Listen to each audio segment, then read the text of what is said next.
चलो फिर आज की क्लास में हम डिस्कस कर रहे हैं कैंसल्ड चेक। कैंसल्ड चेक कौन सा होता है? कैंसल्ड चेक होता है इसी चेक के ऊपर आपका क्या है, क्रॉस लगा दिया जाएगा। जो ये चेक है इस चेक के ऊपर क्या लगा दिया जाता है, क्रॉस लगा दिया जाएगा। ठीक है, इस तरीके से क्रॉस लगा दिया जाएगा और इसके ऊपर लिख दिया जाएगा कैंसल्ड। ठीक है, इसके ऊपर क्या लिख दिया जाता है, कैंसल्ड। जैसे ही आपकी गवर्नमेंट जॉब लगेगी, गवर्नमेंट जॉब लगने के बाद में आपका एक अलग से अकाउंट खोला जाता है। ठीक है, जिसको प्राण अकाउंट कहते हैं। जो आपका ये कोसा विभाग होता है उसके अंदर आपका अलग से ट्रेजरी डिपार्टमेंट जिसको हम कहते हैं, वहां से आपका एक प्राण नंबर आएगा, तो वो आपका एक कैंसल्ड चेक लेते हैं सिक्योरिटी के तौर के ऊपर, कैंसल्ड चेक। तो उसके ऊपर आपको इस तरीके से कैंसल्ड लिख के आपको देना होता है वो चेक। ठीक है, कैंसिल लिख के सिग्नेचर करने होते हैं उसके ऊपर, बस और कुछ नहीं होता। ऐसा नहीं होता कि इसके ऊपर इस तरीके से कैंसिल कर दो। ठीक है, अब इसके ऊपर कैंसल्ड लिख दिया ना और क्रॉस लाइन लगा दी तो ये चेक इनवैलिड हो जाता है, कैंसिल होता है, इसको कोई यूज नहीं कर सकता। एज ए सिक्योरिटी के तौर के ऊपर ही आपका कैंसल्ड चेक लिया जाता है, इसी को हम क्या कहते हैं, कैंसल्ड चेक। अब देखो इस चेक के अंदर एक दिक्कत होती है, 3 महीने पुराना हो जाता है तो क्या हो जाता है, इसकी वैलिडिटी खत्म। ठीक है, पोस्ट डेटेड चेक कहते हैं। अब इसी सुविधा, इसी को दूर करने के लिए बैंकिंग ने क्या किया, एक नई चीज ले आई जिसको कहा जाता है डिमांड ड्राफ्ट। होता है ना, कई बार आपने अगर फॉर्म भरा हो या एडमिशंस आपने लिया हो कॉलेज के अंदर, तो डिमांड ड्राफ्ट मांगते हैं या चालान मांगते हैं। ठीक है, डिमांड ड्राफ्ट या चालान। ठीक है, उसके अंदर ऐसा नहीं होता कि आपका अगर डेट चली भी जाती है तब भी कोई दिक्कत नहीं है, वो भरा जाता है वो।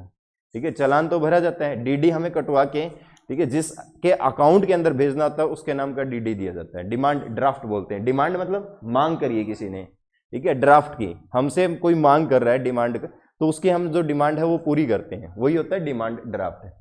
ठीक है, तो यहाँ पर जो बैंक ड्राफ्ट बोलते हैं इसको, बैंक ड्राफ्ट क्या है, वित्तीय पुर्जा। क्या है, वित्तीय पुर्जा या साधन है जिसकी सहायता से धन एक स्थान से दूसरे स्थान पर भेजा जाता है। धन क्या है, एक स्थान से दूसरे स्थान के ऊपर भेजा जाता है। ठीक है, बैंक में धन जमा कर कोई भी ड्राफ्ट जारी करवा सकता है। ठीक है, कोई भी, आप भी ड्राफ्ट जारी करवा सकते हो, उसके लिए कोई दिक्कत नहीं है। ड्राफ्ट जो प्राप्त करता है अपने स्थान पर जिस बैंक ब्रांच पर ड्राफ्ट लिखाया गया है को ड्राफ्ट प्रस्तुत करने का धन एकत्रित करता है। यानी कि हम जिसके नाम के ऊपर ड्राफ्ट कटवा रहे हैं, ठीक है, वो क्या करता है, धन को इकट्ठा कर रहा है। ठीक है, ड्राफ्ट के नाम पर उसके अकाउंट के अंदर हम क्या करवा रहे हैं, डिमांड ड्राफ्ट। जैसे मैं बैंक के अंदर गया, मैंने कहा कि मेरे को डिमांड ड्राफ्ट कटवाना है, ठीक है, तो इनका जो एक परफॉर्मा है वो परफॉर्मा भर के दे दूंगा। वो मेरे को अलग से जिस बंदे के नाम पे डिमांड ड्राफ्ट मेरे को लेना है उस बंदे का पूरा डिटेल उसके ऊपर होगा। ठीक है, मैं जाके फिर उसको दे दूंगा, वो उस धन को एकत्रित कर लेगा, फिर डिमांड ड्राफ्ट। यही होता है डिमांड ड्राफ्ट। ठीक है, और डिमांड ड्राफ्ट क्या होता है, प्राय अन्य स्थानों पर अपनी ब्रांच पर डिमांड ड्राफ्ट जारी करता है। यानी कि जिस बैंक है, मान लो कोई पीएनबी है, वो पीएनबी का ही डिमांड ड्राफ्ट जारी कर देगा। आप कहीं पर भी जाकर उस डिमांड ड्राफ्ट को कलेक्ट कर सकते हो, एकत्रित कर सकते हो। या आपको किसी दूसरे बैंक के नाम का डिमांड ड्राफ्ट चाहिए, तब भी आपको उस दूसरे बैंक के नाम का डिमांड ड्राफ्ट मिल जाएगा। बट उसके अंदर क्या है, आपसे क्या लिया जाएगा, कमीशन। ठीक है, बैंक क्या लेता है, अपना कमीशन से लेगा। ठीक है, क्योंकि हम बैंक की सुविधा यूज कर रहे हैं इसलिए वो क्या ले देता है, कमीशन। तो क्या डिमांड ड्राफ्ट सेम बैंक का होता है, क्या दूसरे बैंक का भी हो सकता है, दूसरे बैंक का भी, सेम ब्रांच का भी हो सकता है और दूसरे का भी हो सकता है। ठीक है, क्या हो सकता है, दूसरे का भी। ठीक है, तो बैंक ड्राफ्ट जारी करते हैं तो बैंक कुछ कमीशन लेता है। ठीक है, अगर आप ड्राफ्ट बनवा रहे हो तो बैंक पहले से आपसे कुछ अमाउंट लेता है कि अगर आपको 20,000 का डिमांड ड्राफ्ट बनाना है तो उसके ऊपर 150-200 रुपये अलग से लगेंगे। ठीक है, बैंक अपना खर्चा पहले से निकाल लेता है, क्योंकि जो बैंक हमारे जो प्राइवेट बैंक होते हैं और जो पब्लिक सेक्टर के जो बैंक होते हैं, ये किसके लिए होते हैं, फायदा, प्रॉफिट कमाने के लिए। क्या होते हैं, प्रॉफिट। फ्री के अंदर तो काम नहीं करेंगे ना, तो ये पहले से ही क्या करते हैं, अपना कमीशंस ले लेते हैं। ठीक है, और बैंक बिना कमीशंस भी ड्राफ्ट जारी कर सकता है। बिना कमीशंस जो जारी करेगा वो उसी को करेगा जो बैंक का बहुत अच्छा ग्राहक होगा। ठीक है, यानी कि सीधा सा है, जो उस बैंक के कर्मचारी होगा तो उससे अगर वो ड्राफ्ट बनवाएगा तो उससे कोई चार्जेस वगैरह नहीं लेते हैं। ठीक है, ऑलमोस्टली वैसे चार्जेस लिए जाते हैं ज़्यादातर। ठीक है, बहुत ही कम होता है, ठीक है, जिससे चार्ज नहीं लेते। तो ये होता है हमारा बैंक ड्राफ्ट। ठीक है, चालान अलग होता है, पहले से उसके नाम पर होता है। ठीक है, सीधा वो अकाउंट के अंदर आपका डिपॉजिट हो जाता है चालान। ठीक है, एक होता है कोर बैंकिंग। कोर बैंकिंग क्या होता है? कोर बैंकिंग होता है आपका, इसका पूरा नाम है core banking solution, CBS system बोलते हैं इसको, ठीक है। सेंट्रलाइज बैंकिंग सॉल्यूशन, क्या कहते हैं? सेंट्रलाइज बैंकिंग सॉल्यूशन, ठीक है। इस पद्धति में ग्राहक एक विशेष ब्रांच में खाता खोलकर पूरे देश में उस बैंक की किसी भी ब्रांच में जाकर अपना बैंकिंग कार्य करवा सकता है, ठीक है। जैसे आपका अकाउंट भूना की PNB ब्रांच के अंदर है, अगर मान लो आप केरला के अंदर बैठे हो और आपको अकाउंट के अंदर पैसा डिपॉजिट चाहिए, ठीक है, आपके पास भरपूर पैसा बैंक के अंदर डिपॉजिट करना चाहते हो, अगर केरला के अंदर PNB बैंक है तो क्या वहां पर डिपॉजिट करवा सकते हो? आप करवा सकते हो, ठीक है। और उस PNB को हम क्या कहते हैं यहाँ पर? Core banking. क्या कहते हैं उसको हम? Core banking. यानी कि कहीं पर भी जाकर हम क्या कर सकते हैं? बैंक या उस बैंक की ब्रांच का बेनिफिट जो उठा सकते हैं, ठीक है। जो दूसरी जगह अपनी ब्रांच खोलता है वो कंप्लीटली क्या होता है? Core banking. तो बैंक का ब्रांच का ग्राहक ही बैंक का क्या होता है? ग्राहक, ठीक है। यानी कि जिनके ग्राहक कॉमन होते हैं, ठीक है। इनका क्या होता है कि PNB के मुख्यालय होता है, वहां पर आपका डाटा रिकॉर्ड होता है। जो अकाउंट खोलते हैं, ये अकाउंट जो खोलते हैं अपना डाटा मेन ब्रांच के पास भेजते हैं, और जब भी ये उठाते हैं तो इनका एक सर्वर होता है, ठीक है। मैंने आपको कंप्यूटर के अंदर भी पढ़ाया था, अलग अलग प्रकार के कंप्यूटर होते हैं, माइक्रो, मैक्रो, ठीक है। एक आपका सर्वर कंप्यूटर होता है, तो ये जो सर्वर कंप्यूटर के पास सेव रखते हैं, और वहां से जब भी आप जिस भी ब्रांच में जाओगे तुरंत आपका डाटा उठाकर बता देगा, ठीक है, कि आपने इस टाइम अकाउंट खुलवाया था, यही आपके अकाउंट की डिटेल्स है, ठीक है। तो वो सारी इनके पास सेव रहती है, ठीक है। तो अलग अलग जगह अपनी ब्रांच खोल दे और वहीं से डाटा ऑपरेट कर ले सारा, तो उस बैंक को हम क्या कहते हैं? Core banking. क्या कहते हैं? CBS, centralise banking system. क्या कहते हैं? Centralise banking system. तो कल हमने कैश निकाला था अकाउंट से, किसके द्वारा? चेक के द्वारा। और किसके द्वारा निकाल लिया? डिमांड ड्राफ्ट के द्वारा, ठीक है। अब आपको करना है नेट बैंकिंग, ऑनलाइन ट्रांसफर, ठीक है। क्या करना है? ऑनलाइन। इसको हम कहते हैं NEFT। कई बार आपने सुना होगा NEFT करवा दो, RTGS करवा दो, ठीक है। बैंक वाले आपको कहेंगे, जैसे कोई भी आपको पैसा निकलवाना है, किसी के पास भेजना है, तो बैंक वाले कहते हैं NEFT करवा दो या RTGS करवा लो, ठीक है। ये चीज कहते हैं। ये वर्ड क्या होता है? NEFT और RTGS। NEFT होता है नेशनल इलेक्ट्रॉनिक्स फंड ट्रांसफर। क्या होता है?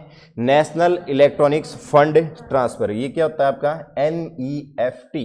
इसके अंदर क्या होता है कि कोई भी व्यक्ति, फर्म या कंपनी इलेक्ट्रॉनिक्स माध्यम के द्वारा क्या भेजता है? फंड को भेजता है। किसके माध्यम से? इलेक्ट्रॉनिक्स, ठीक है। यानी कि आप मोबाइल फोन से भी आप फंड ट्रांसफर कर सकते हो, ठीक है। कुछ बच्चे इंटरनेट बैंकिंग यूज करते हैं, करते हो क्या? किस किस ने इंटरनेट बैंकिंग करवा रखी है अपने अकाउंट की? है कोई? Anything else? कोई नहीं है? हाथ खड़े करना एक बार, कौन कौन है?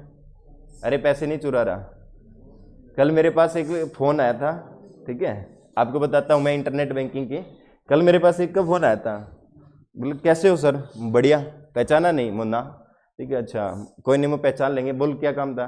मेरे को आपके खाते के अंदर पैसे भेजने हैं। मैं कोई नहीं, भेज दो, ठीक है। तो किस नंबर पे आपका फ़ोन पे गूगल पे चल रहा है? मैंने कहा दूसरे नंबर पर, ठीक है। बोले अच्छा दूसरे नंबर पर। उसने पता नहीं कैसे मेरा दूसरा नंबर भी ले लिया। बोल 94 वाले पे? हाँ 94 वाले पे। मैं ठीक है भेज दे। तो उसने कहा ठीक है मैं भेज रहा हूँ। थोड़ी देर में फिर फ़ोन आया, ट्रांजेक्शन हो नहीं रही है। मैं कोई बात नहीं, थोड़ी देर में हो जाएगी, मेरे को जल्दी नहीं है, ठीक है। मैं पैसे तेरे को भेजने ना, आ जाएंगे, कोई दिक्कत नहीं है। आपके खाते में कितना पैसा है, मैं उससे आपको क्या लेना देना है? वो पूछ रहा आपके अकाउंट के अंदर कितना पैसा है, मैं उससे आपको क्या लेना देना है? आपको पैसा भेजना ना, पैसा भेजो। वो कह रहा है कि आपके अकाउंट में ना कुछ अमाउंट होना चाहिए पहले से, तब जाकर पैसा आएगा। मैं चल कोई बात नहीं। उसकी आवाज़ मेरे दोस्त के साथ मैच हो रही थी एक, ठीक है। मैंने बीच में उस दोस्त के पास फ़ोन करके पूछा, वो कहाँ है? मतलब मैं तो काम लगा हूँ, थोड़ी देर में कॉल करता हूँ। मैं समझ गया कुछ ना कुछ तो गड़बड़ है, दाल में पूरा ही काला है, ठीक है। तो उसने फिर फ़ोन किया, आपके अकाउंट में कितने पैसे हैं? वो मेरे अकाउंट में 46 रुपये है। बोल क्या बात थी? पैसे ट्रांसफ़र हो नहीं रहे हैं, ठीक है। मैं कोई बात नहीं, हो जाएंगे, कल तक हो जाएंगे, परसों तक हो जाएंगे। तू बोल कौन रहा है एक बार ये तो बताइयो। बोला मैं करता हूँ थोड़ी देर में। उसके बाद में उसका नंबर बंद आ रहा अभी तक, ठीक है। कोई बात नहीं, मैं देखूँगा तेरे को तू कौन है, ठीक है। तो इन चीज़ों से सावधान रहना चाहिए, ठीक है। इन चीज़ों से सावधान। एक बार सोनू सर भी मार खा गए थे, ठीक है। एक बंदे को पूरी डिटेल दे रहे थे सोनू सर। मैंने देखा सर कर क्या रहे हैं, पूरा डिटेल देने के बाद में लास्ट में मैंने कहा सर 1 मिनट आपका फ़ोन दे दो मेरे को। मैंने उस बंदे से पूछा आप डिटेल किस लिए ले रहे हो, इतनी देर में बंदा फ़ोन काट के चला गया, दोबारा उसका फ़ोन नहीं मिल रहा, ब्लैक लिस्ट कर देते नंबर। ठीक है, ये फ्रॉड चल रहे हैं आजकल। अब वो बंदा जो था ना, जो मेरे को कल फ़ोन कर रहा था, वो क्या करता लास्ट में पता है, वो कहता आप ना मेरे पास रिक्वेस्ट भेज दो। ठीक है, उसको नहीं पता कि सही आदमी से पल्ला पड़ रहा है नहीं है, वो लास्ट में यही बोलता है या अकाउंट नंबर दे दो या कुछ ऐसी चीज़ करवाता मेरे से कि क्या है, हम परेशान हो जाते हैं। वो कह रहा है यार तेरे खाते में पैसे आ नहीं रहे, तेरा अकाउंट बंद होगा, ये होगा, तू मेरे को अकाउंट की डिटेल दे दे, मैं चेक करता हूँ तेरा खाता क्या है क्या नहीं है। वो हमें उलझा लेते हैं बातों के अंदर। ठीक है, तो इसलिए फ्रॉड होता है सबसे ज़्यादा। एक यहाँ पर स्टूडेंट आता था, उसके पास किसी ने ऐसे ही अचानक से फ़ोन कर दिया कि यार मेरे को दिक्कत हो गई है, मैं तेरा दोस्त बोल रहा हूँ मनीष नाम का, ऐसे कोई नाम बोल देते हैं, तू का फिट बैठ गया, 10,000 रुपये उड़ा दिए। और वो उन ट्रांजेक्शन्स का हम कोई कंप्लेन नहीं कर सकते। क्यों नहीं कर सकते? क्योंकि वो ट्रांजेक्शन्स हमारे द्वारा ऑपरेट की जाती है, हम ही उनको इनिशिएट करते हैं अकाउंट से, इसलिए कोई कंप्लेन नहीं कर पाते हम उन चीज़ों की। ठीक है, तो ये फ्रॉड चल रहा है नेट बैंकिंग का बहुत ज़्यादा। ठीक है, नेट बैंकिंग जब भी रखो तो सबसे ज़्यादा सुरक्षित होना चाहिए। उसके अंदर पासवर्ड फिलअप होता है जो कि 8 कैरेक्टर का होता है, जिसके अंदर स्पेशल कैरेक्टर, कैपिटल अक्षर, ठीक है, और स्मॉल लेटर, आपका अल्फ़ाबेट सारे जो होते हैं उसके अंदर, तब जाके उसके अंदर पासवर्ड डलता है। ठीक है, तो इसलिए नेट बैंकिंग पूरी सुरक्षित रखा करो जिसकी भी है। ठीक है, टाइम टू टाइम खुद नेट बैंक भी कहता है कि आपको क्या है, पासवर्ड बदलना होता है। ठीक है, जो आपका प्रोफाइल बनाया जाता है उसका टाइम टू टाइम पासवर्ड बदला जाता है। ठीक है, तो नेट बैंकिंग रखनी भी चाहिए। नेट बैंकिंग का कोई चार्ज नहीं लिया जाता आपसे बैंक के द्वारा। ठीक है, तो जो नेट बैंकिंग के द्वारा ही हम कौन से ट्रांजेक्शन्स करते हैं, NEFT। आजकल फोन पे, गूगल पे, UPI ने NEFT वगैरह को बंद करवा दिया है। ठीक है, क्योंकि NEFT के अंदर लॉगिन करो, फिर अगले का अकाउंट नंबर डालो और फिर उसके बाद में वेट करना होता है। ठीक है, क्योंकि बैंक जब तक उस चीज़ को एक्सेप्ट नहीं करता, फिर उसके बाद में ट्रांजैक्शन इनिशिएट होती है। ठीक है, तो ये चीज़ होता है। NEFT के अंदर क्या होता है, फंड को समूहों के अंदर निपटाया जाता है। ठीक है, ग्रुप के अंदर, जैसे हम NEFT कर रहे हैं अकाउंट से, एक समूह आएगा। ठीक है, इसके अंदर साइकिल चलता है समूह का। ठीक है, ग्रुप के अंदर कि हाँ ट्रांजेक्शन होगी, फिर थोड़े टाइम बाद में और इकट्ठी हो जाएगी, तो उनको ग्रुप वाइज भेजा जाता है। जैसे मैं कहूँ कि 2-2 या 4-4 ग्रुप के बच्चे ना बाहर जाकर अपना अलग से कोई गेम खेलते हैं। ठीक है, तो वो क्या हो गया, ग्रुप के अंदर। ठीक है, तो ग्रुप के अंदर होती है किसकी, NEFT। ठीक है, कई बार NEFT जब करते हैं ना टाइम लगता है, अकाउंट के अंदर तुरंत पैसा नहीं आता NEFT से, कई बार टाइम लग जाता है, कई बार शाम तक आता है। ठीक है, कई बार शाम तक आता है, सामने वाला कहता है मैंने तो ट्रांजेक्शन कर दी, हम सोच रहे हैं झूठ बोल रहा है। झूठ नहीं बोल रहा भाई, NEFT करी है, और NEFT के अंदर टाइम लगता है। इसके अंदर एक विशेष अलग से टाइम दिया जाता है 9 से 2 बजे तक का, 9 से 2। कई बार ये और भी लेट हो जाता है, क्योंकि अगर एक दिन के अंदर अगर ग्रुप ज़्यादा हो गए, ट्रांजेक्शन ज़्यादा इनिशिएट हो रही है, तो टाइम और भी लगता है। ठीक है, तो प्रत्येक दिन कितनी बार, 11 बार। ठीक है, लगभग 11 बार निपटाते हैं। वो डिपेंड करता है इनफ्लो कितना आ रहा है। ठीक है, तो उसके ऊपर डिपेंड करता है आपका। चलिए, NEFT के अंतर्गत क्या होता है, हस्तांतरित किया जाता है क्या, धन। न्यूनतम और अधिकतम सीमा नहीं है। ठीक है, कोई भी सीमा नहीं है, आप 1 रुपये भी भेज सकते हो, आप 1 करोड़ भी भेज सकते हो, इसके अंदर कोई आपकी सीमा नहीं है। NEFT बैंक ब्रांच में खाता नहीं है तो नगद के बदले उसको हस्तांतरित किया जाता है। ठीक है, गांव के अंदर आपने देखा होगा CSC सेंटर वाले क्या करते हैं, ला दे पैसा, ठीक है, तेरे 500 रुपये फालतू लगेंगे, हम कहीं पे भिजवा ले भेज देंगे, है ना, बीच में कमीशंस लेते हैं। तो NEFT आपका अगर अदर अकाउंट में भेज रहे हो तो 50,000 आप भेज सकते हो, 50,000 तक ही। ठीक है, तो हस्तांतरित करने वाले धन की जो सीमा है वो कितनी है, 50,000 रुपये। अब 50,000 किसी को, अगर आपका अकाउंट PNB के अंदर है, दूसरे अकाउंट के अंदर भेजना है, तो आप अनलिमिटेड भेज सकते हो, कितना भी, उसके लिए कोई लिमिट नहीं रहेगी आपकी। ठीक है, तो ये होता है NEFT। और NEFT भेजने वालों को क्या है, फीस के साथ एक टैक्स देना पड़ता है, सर्विस टैक्स। कौन सा, सर्विस टैक्स। ठीक है, कुछ अगर आप दूसरे अकाउंट के अंदर भेजते हो तो वो कुछ चार्जेस भी लेता है। ठीक है, अपने आप काट लेता है, कुछ चार्जेस होते हैं। ठीक है, तो क्या NEFT से विदेश में पैसा भेज सकते हैं, नहीं भेज सकते। NEFT आपका एक देश की सीमा के अंदर होगा। ठीक है, आप जम्मू कश्मीर में बैठे हो, आप केरला के अंदर जिसका भी अकाउंट है उसके अकाउंट के अंदर पैसा भेज सकते हो। अगर देश की सीमा से बाहर कोई बैंक है, उस बैंक के अंदर आप एनईएफटी नहीं करवा सकते। तो देश के अंदर ही करवा सकते हैं। विदेशों में ना तो हम धन भेज सकते और ना विदेशों से धन प्राप्त कर सकते। किसके द्वारा? एनईएफटी। तो आपको एनईएफटी की फुल फॉर्म याद रखनी है। और नेशनल इलेक्ट्रॉनिक्स फंड ट्रांसफर। दूसरा, एनईएफटी के अंदर जो पैसा भेजा जाता है वो किसके माध्यम से? समूह। किसके माध्यम से? समूह के माध्यम से पैसा भेजा जाता है। और आरबीआई ने सोमवार से शुक्रवार तक का टाइम रखा है एनईएफटी का। अगर हम सैटरडे या संडे को एनईएफटी करवाते हैं तो मंडे को ट्रांजैक्शन इनिशिएट होती है। ठीक है, अगर आप संडे को एनईएफटी करते हो तो संडे को पैसा नहीं आएगा। अगले दिन मंडे को जैसे ही बैंक के पास एक्नॉलेजमेंट पहुंचेगी, उसके बाद बैंक उसके ऊपर वर्क करता है, फिर उसको एक ग्रुप के साथ जोड़कर उसकी ट्रांजैक्शन को इनिशिएट करवाता है। ठीक है, तो इस तरीके से क्या होता है? एनईएफटी। एक और होता है आरटीजीएस। क्या होता है? आरटीजीएस। इसको हम कहते हैं रियल टाइम ग्रॉस सेटलमेंट। क्या कहते हैं इसको हम? Real time gross settlement. जैसे एनईएफटी होता है वैसे ही आरटीजीएस होता है। ठीक है, वहां पर क्या होता है? ग्रुप। एनईएफटी के अंदर क्या होता है? ग्रुप। यहां पर कोई ग्रुप नहीं होगा। यहां पर क्या होगा? एक एक करके स्वतंत्र रूप से निपटाया जाता है। ठीक है, जैसे तुम घर जाते हो, एक एक करके भाग लेते हो यहाँ से निकल के जल्दी जल्दी, तो वैसे ही आरटीजीएस है। आरटीजीएस का एग्जांपल तुम्हारा ही है, एक एक करके निकल लेते हो तुम। ठीक है, वो है आरटीजीएस। और जो समूह के अंदर ग्रुप बना बना के जाते हैं वो कौन सा है? वो कौन सा है? एनईएफटी। कौन सा है? एनईएफटी। तो फंड एक बैंक से दूसरे बैंक की ब्रांच के अंदर जो भेजा जाता है वो किसके द्वारा? आरटीजीएस के द्वारा भी। ये क्या है? तीव्रतम पद्धति है, जिसको जल्दी ट्रांजैक्शंस करनी है, तुरंत। ठीक है, करते ही इनिशिएट अगले के खाते के अंदर अकाउंट में पैसा चला जाए, तो वो क्या करवाएगा? आरटीजीएस। क्या करवाता है? आरटीजीएस। ये सुविधा केवल किसके अंदर है? Core banking system. किसके अंदर है? Core banking system. Core banking हम पीछे पढ़ के आए थे। ठीक है, तो कोर बैंकिंग के अंदर ही होती है। इसके अंदर जो न्यूनतम राशि है वो कितनी है? 2 लाख। न्यूनतम राशि कितनी है? 2। अधिकतम कोई राशि है? नहीं। ठीक है, जो मिनिमम है, अगर आपको किसी को 2 लाख और 1 रुपया भेजना है तो क्या करवाओगे? आरटीजीएस, तुरंत पहुंच जाएगा। और 10 रुपये करने तो एनईएफटी। क्या करने हैं? एनईएफटी। आजकल कोई नहीं करता एनईएफटी। गूगल पे, ये ले, गूगल पे फेंक देता, ले, है ना, गूगल पे, फोन पे। अब एक बैंक का होता है आईएफएससी कोड। बैंक का क्या होता है? IFSC code. ठीक है, जो हम पैसा ट्रांसफर करते हैं एनईएफटी के दौरान, तो हमारे पास क्या चाहिए होता है? एक तो उसका अकाउंट नंबर। ठीक है, जिस बैंक के अंदर उसका अकाउंट है उसका अकाउंट नंबर।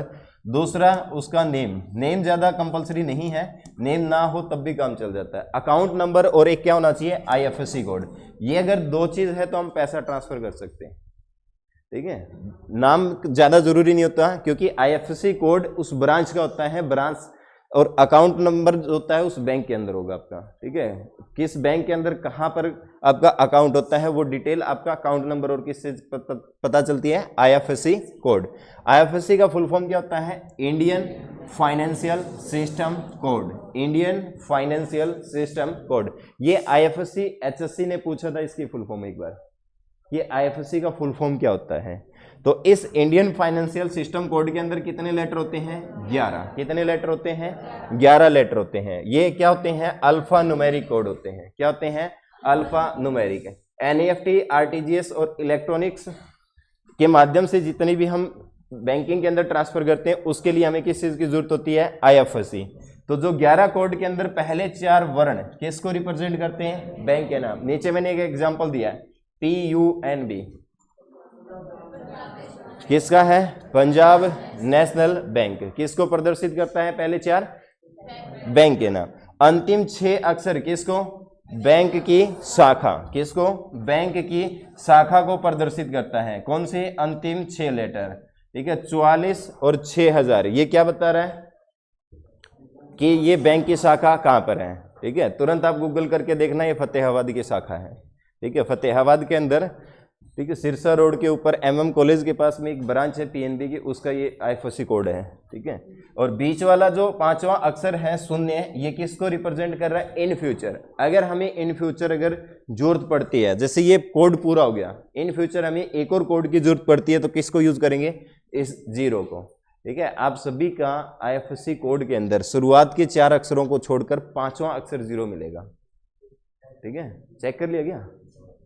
कर लो बेटा, बेकार थोड़ी रहा हूं मैं। ठीक है, तो 5वां अक्षर क्या होगा? 0। और लास्ट वाले जो ये अक्षर है ये किसको रिप्रेजेंट करते हैं? आपकी ब्रांच को। ठीक है, जो जिस बैंक के अंदर आपका खाता है, ठीक है, जिस बैंक के अंदर, बाद में कर लियो भी बातचीत। ठीक है, जिस बैंक के अंदर आपका खाता है उस ब्रांच का ये एड्रेस बताता है। ठीक है, 446000। ठीक है, तो ये उस ब्रांच के बारे में बताता है। तो आईएफएससी कोड जरूरी होता है अगर आपको कोई भी ट्रांजेक्शन इनिशिएट करवानी होती है। ठीक है, आप जो फोन पे गूगल पे होता है इसके अंदर अगर आप अकाउंट टू अकाउंट ट्रांसफर करते हो तो उसके अंदर भी आपको अकाउंट नंबर और आईएफएससी कोड दोनों मांगता है। ठीक है, 2 बार आपसे अकाउंट नंबर फिल करवाता है, 2 बार आईएफएससी कोड फिलअप करवाता है वेरिफिकेशन के लिए। ठीक है, तो ये जरूरी होता है ऑनलाइन ट्रांजेक्शन के लिए। एक होता है MICR कोड, पढ़ाया होगा कंप्यूटर में भी, मैग्नेटिक इंक करेक्टर रीडर या रिकॉग्नाइजेशन कोड। ठीक है, ये जो कोड होता है ये किसके अंदर यूज करते हैं हम? चेक के अंदर। ठीक है, किसके अंदर? Cheque. Magnetic ink character recognition प्रतीकों को पहचानने के लिए एक अलग से क्या है? टेक्नोलॉजी है। इसका प्रयोग कहां पर? बैंकिंग उद्योगों में। किसके ऊपर किया जाता है? चेक। जैसे ये एक आपको चेक दिखाई दे रहा होगा, ठीक है, कोई भी चेक होगा उस चेक के ऊपर इधर आपका आईएफएससी कोड मिलता है। ठीक है, कभी भी देखना आप घर जाके आपकी जो अकाउंट बुक है या चेक बुक है उस चेक बुक के अंदर देखना यहाँ पर आपको चेक नंबर मिलता है, सॉरी ये आईएफएससी कोड। ठीक है, आपका जो अकाउंट बुक होगा, पासबुक जिसको बोलते हैं, बैंक की कॉपी जो होती है उसके ऊपर भी आपका आईएफएससी कोड होता है। आप गूगल भी करके ढूंढ सकते हो आईएफएससी कोड, ब्रांच का नाम डाल के। ठीक है, और ये जो नीचे यहाँ पर अलग से ब्लैक स्याही के अंदर कुछ अजीब से टाइप के अक्षर लिखे होते हैं। ठीक है, जो शुरुआत वाला होता है इसको हम बोलते हैं चेक नंबर। ये कितना चेक नंबर है? आप चेकबुक देखोगे ना अपनी तो उसके अंदर शुरुआत से 1 2 3 ऐसे काउंटिंग लिखी होती है। अगला जो होता है इसको बोलते हैं MICR कोड। ठीक है, क्या कौन सा कोड होता है? MICR कोड होता है। कौन सा कोड होता है? MICR code. ठीक है, तो ये MICR कोड सिर्फ बैंक ही पढ़ता है, अपना डिटेल्स इसके अंदर छुपी होती है इनकी। ठीक है, तो MICR कोड किसके ऊपर यूज करते हैं? चेक के ऊपर। किसके ऊपर यूज करते हैं? चेक के ऊपर। ठीक है, तो ये हो गया हमारा MICR कोड। एक कोड होता है स्विफ्ट कोड। ठीक है, कौन सा? स्विफ्ट। कौन क्या होता है स्विफ्ट कोड?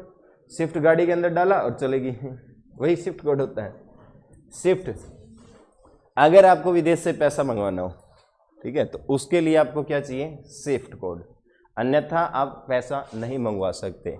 स्विफ्ट का मतलब क्या होता है? Society for world wide interbank financial telecommunication code. ठीक है, क्या होता है? Society for world wide interbank financial telecommunication code.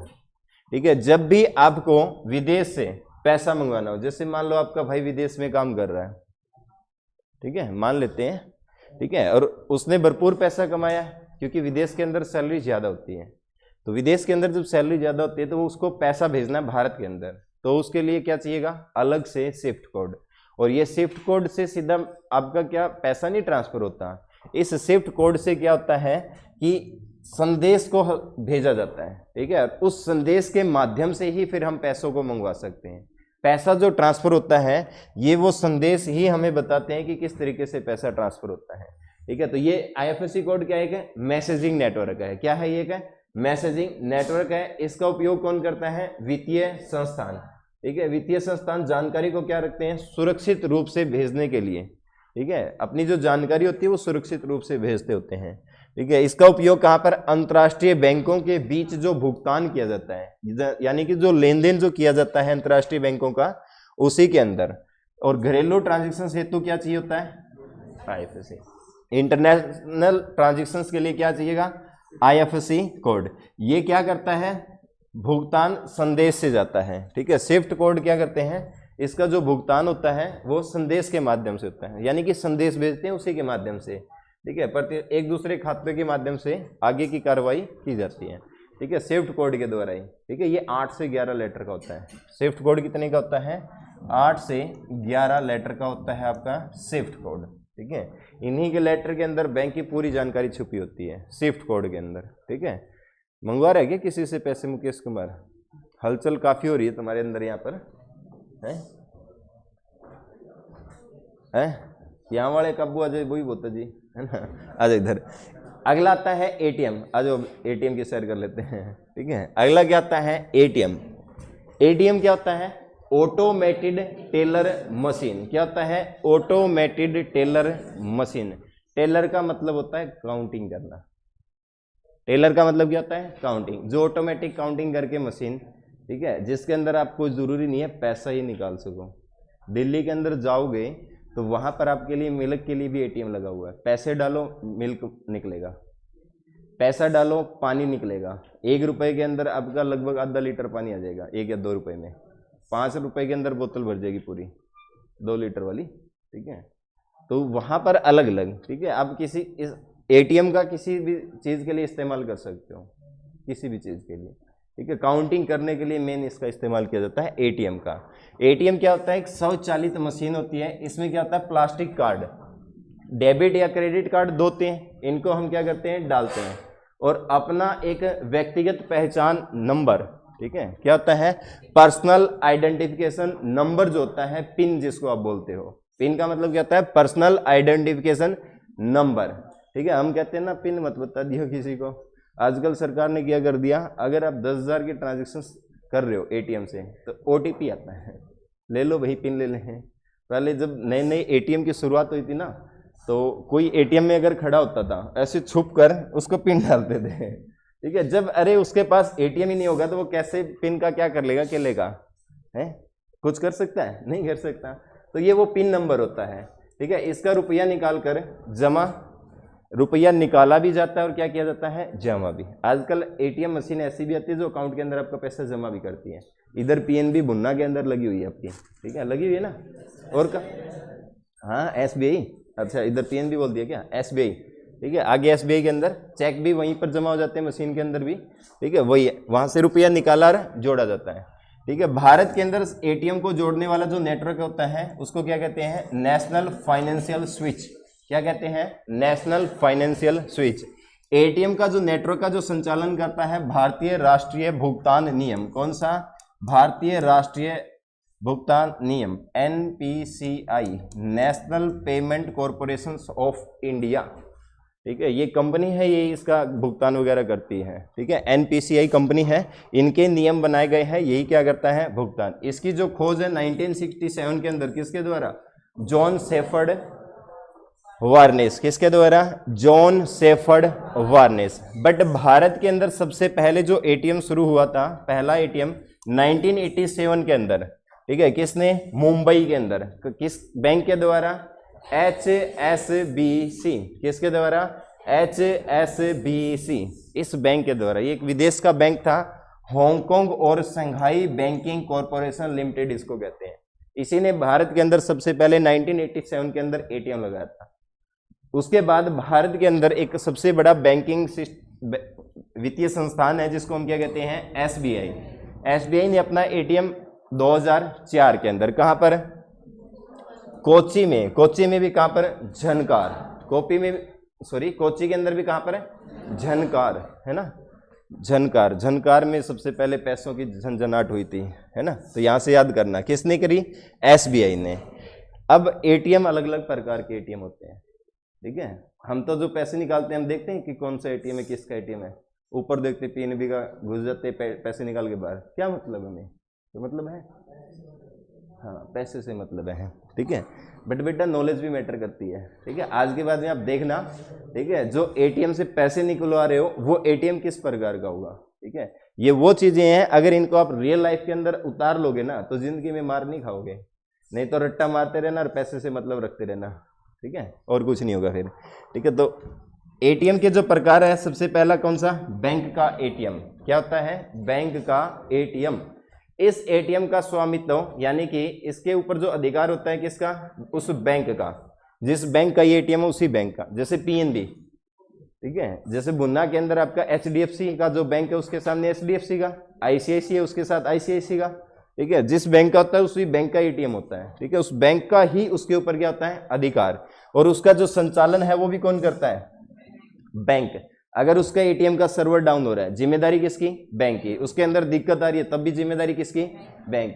कई बार बैंक, आप एटीएम निकलवाते हो, आपका पैसा एटीएम के अंदर रह जाता है, रह जाता है ना, रहा है किसी का, या तो 24 आवर के अंदर वापसी आ जाएगा, ठीक है। अगर नहीं आता 24 घंटों के बाद बैंक आपको 100 रुपए पर डे फाइन देता है, ठीक है। बैंक आपको 100 रुपए, 300 रुपए तो मेरे एक बार क्रेडिट हुए थे ऐसे, मैंने कहा कोई बात नहीं 1 साल तक रख लो, मुझे कोई जल्दी नहीं है, ठीक है। 300 रुपए पर डे, चाहे आप 100 रुपए भी निकलवा रहे हो ना, अगर 100 रुपए भी रह गए, दुआ किया करो रह जाए, ठीक है, ठीक है। 100 रुपए पर डे बैंक आपको फाइन देता है। इसके अंदर एक ओम्बड्समैन होता है, ठीक है, जैसे हर डिपार्टमेंट का एक बाप होता है, तो इनका बैंकिंग का बाप होता है ओम्बड्समैन, ठीक है। तो अगर बैंक आपको 100 रुपए फाइन नहीं दे रहा ना, तो आप कंप्लेन कर सकते हो ओम्बड्समैन को, वो फटकार लगा देगा इनको, ठीक है।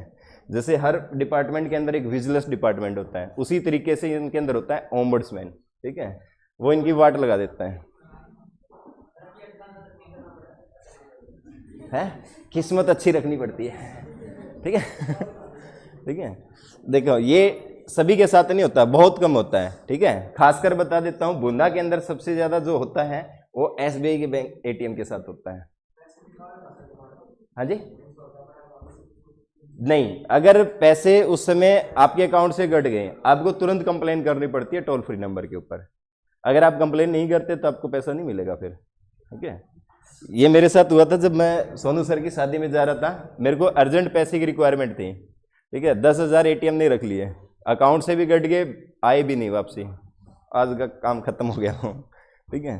तो ये होता है, कई बार हो जाता है, ठीक है, क्योंकि उसके अंदर सर्वर वगैरह की दिक्कत रहती है।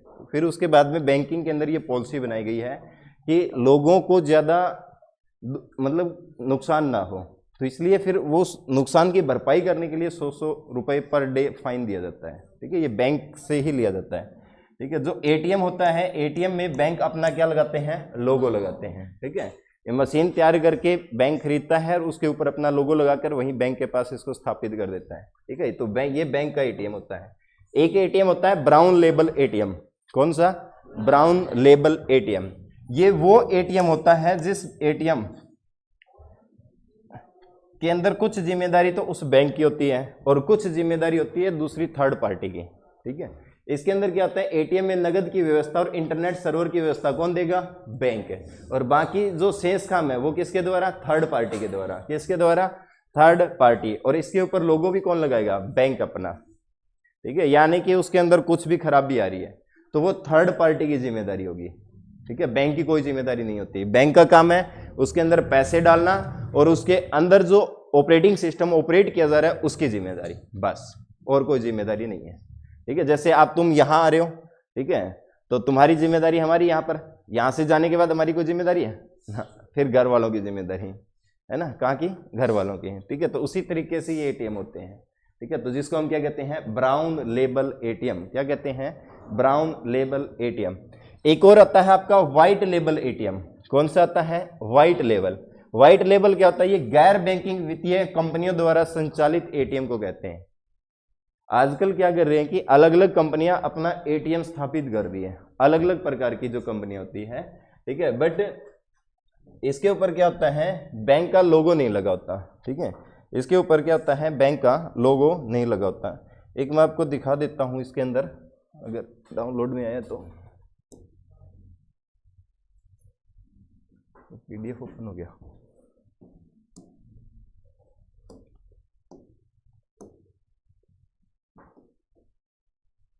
देख रहा है क्या एटीएम मेरा? ठीक है। ये जो आपका एटीएम है, ये एटीएम एग्जाम्पल है व्हाइट लेबल एटीएम का। इसका एग्जाम्पल है व्हाइट लेबल एटीएम का। बाप रे, कहाँ गया? छुपन छुपाई खेल रहा है, ठीक है। यहां पर दिख रहा होगा आपको,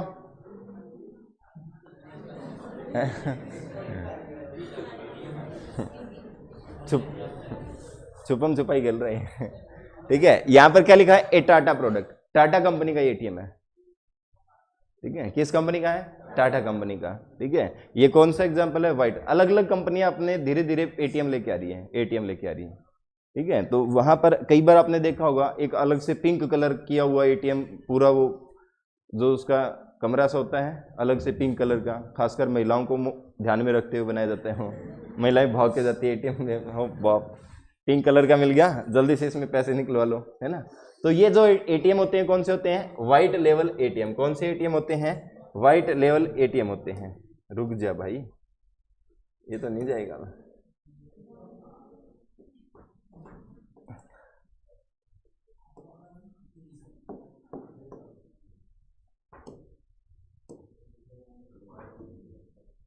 जड़ से खत्म कर देते हैं मुसीबत को। ठीक है, तो ये क्या होता है हमारा? White level. एक होता है माइक्रो एटीएम। क्या होता है? Micro ATM. अब माइक्रो एटीएम कौन से होते हैं? जैसे भी आप शॉपिंग वगैरह करने के लिए जाते हो तो वहां पर एक अलग से स्वाइप मशीन होती है जिसके अंदर एटीएम डालने के बाद में ट्रांजैक्शन इनिशिएट कर ली जाती है, उसको हम क्या कहते हैं? Micro ATM. और जो वो मशीन होती है उस मशीन को हम क्या कहते हैं?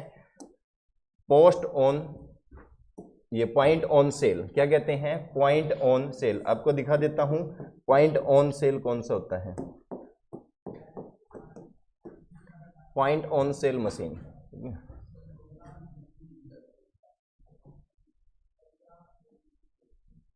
ये वाली जो मशीन होती है, ठीक है, ये वाली, इसके अंदर एटीएम डालते हैं नीचे से। ठीक है, ट्रांजैक्शन इनिशिएट होती है। अकाउंट टू अकाउंट ट्रांसफर करने के लिए हमें पोस्ट मशीन का यूज करना होता है। ठीक है, आजकल देखते होगे कहीं पर भी जाते हैं एटीएम से अगर आपको ट्रांजैक्शन करनी है डायरेक्ट है तो ये इससे हो जाती है। ठीक है, एक फोन के अंदर भी इसका सिस्टम आता है पॉइंट ऑन सेल मशीन का। देखो यहाँ पर ये डाल रखा है एटीएम, पिन डाल रहा है। ठीक है, जो पर्सनल आइडेंटिफिकेशन नंबर होता है, ठीक है, इससे ट्रांजैक्शन होती है। एक फोन के अंदर NFC मोड आता है। आप अपने एटीएम को, जैसे इस फोन के अंदर, मेरे वाले फोन के अंदर है, आप इसके अंदर अपना एटीएम कार्ड सेव करके आपको इस मशीन के बिल्कुल पास में करते ही ट्रांजैक्शन हो जाएगी।